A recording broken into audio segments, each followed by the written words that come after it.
Army Surgeon John Marmaduke Whitlock paid a visit to his close friend, Colonel Kit Carson, at Fort Stanton, which had recently been retaken from Confederate forces. Carson was overseeing the fort's rebuilding efforts, commanding 5 companies of New Mexico volunteers.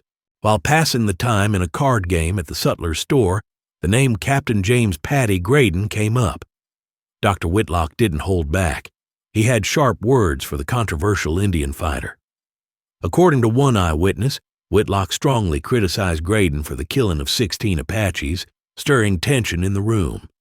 Alarmed by the heated remarks, one of the card players quietly slipped out of the tent and went straight to Captain Graydon to report what had been said. A few minutes later, the soldier returned and slid a folded note across the card table to Dr. Whitlock.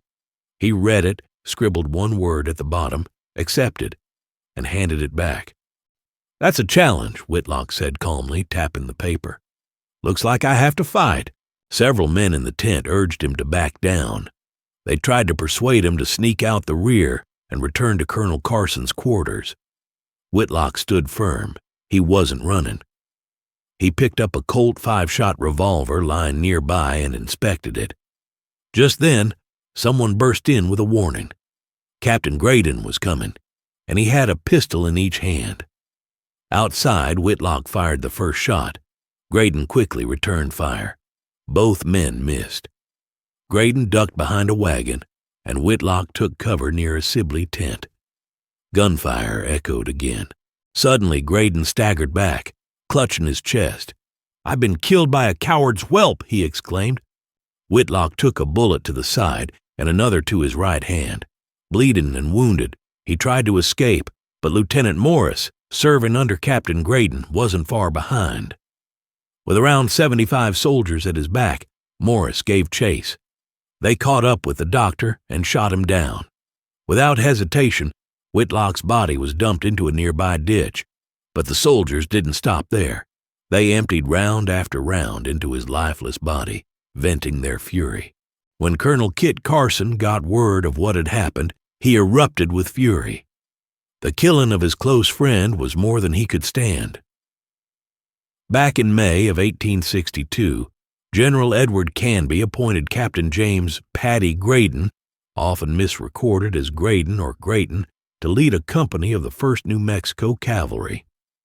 A few months later, in October, Brigadier General James Carleton, who had taken over from Canby as commander of the Department of New Mexico, ordered Graydon to scout the region for Mescalero Apaches suspected of hostility.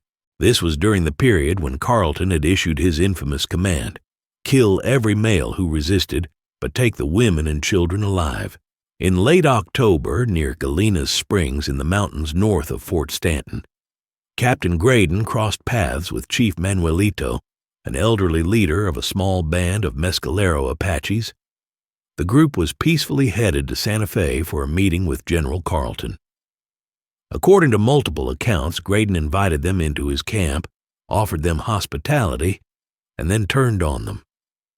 After reportedly getting the Apaches drunk, his men opened fire, killing many and seizing 17 horses before riding back to Fort Stanton. Dr. John Marmaduke Whitlock, a close friend of Kit Carson, was horrified. He publicly condemned the incident in a letter to the Santa Fe Weekly Gazette, calling it a brutal and dishonorable ambush. Graydon, on the other hand, told a different story in his official report. He claimed he refused to serve whiskey to Manuelito, who then pulled a gun and threatened to fight. Graydon said he had no choice but to give the order to shoot. Whatever version one believes, at least 11 Apaches were killed, with twice that number wounded. Both General Carleton and Colonel Kit Carson, who was now in command at Fort Stanton, were angered by the situation, but no disciplinary action was ever taken. When Dr. John Marmaduke Whitlock's body was examined, it revealed a horrifying 130 gunshot wounds. Furious beyond measure, Colonel Kit Carson ordered the entire company disarmed. Some say he briefly considered having them all executed. In the end, only those believed to be directly responsible were turned over to civil authorities.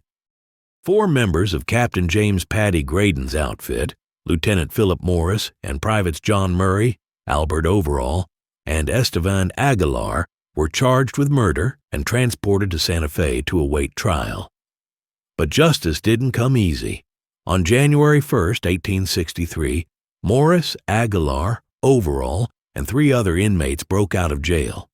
Overall was caught the next day, but Morris and Aguilar remained on the run for over 2 weeks until Brigadier General James Carleton personally oversaw their capture on January 18th. Meanwhile, Captain Graydon had succumbed to his injuries 3 days after his duel with Dr. Whitlock. He was buried at Fort Stanton, and a modest collection among his fellow soldiers helped his widow, Eliza, make the journey from Santa Fe to say goodbye. 24 years later, his remains were relocated to the Santa Fe National Cemetery, where he rests today.